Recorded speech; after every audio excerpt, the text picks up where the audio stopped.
Vivek Ramaswamy Brashness made waves in the Republican debate.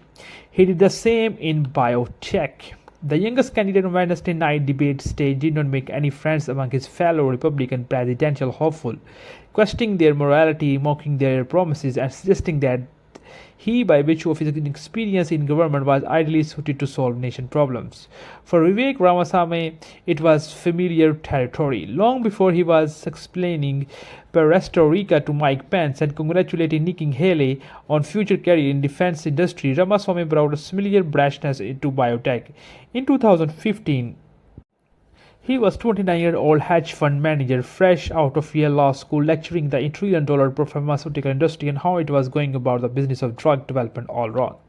His company called Riovant would outflux the Pfizer and Merck of the world by seeing his hidden value in medicine. But they were too bureaucratically blinkered to figure out for themselves, in process creating the highest return on investment endeavor ever taken up in the pharmaceutical industry.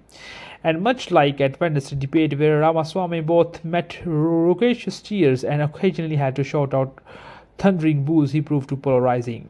At his start, some of his biotech colleagues praised him as a visionary and outsider shaking up an industry that had grown sclerotic at its highest rank. Otherwise, saw a profiteer cashing in out was then historic room for biotech, a speculator within a one weird trick business plan that was more likely to make him and his hedge fund friends rich than make any new medicines.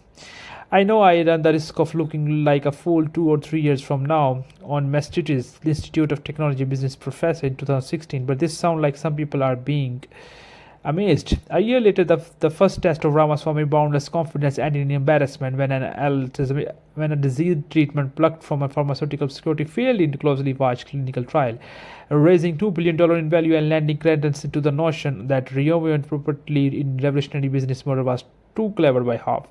I'm sorry for the people who bought into the hype, and I'm sorry for the patients and families who had hopes for this compound. The biochemist Derek wrote on his blog after the failure, but frankly, I see the entire effort a misuse of funds.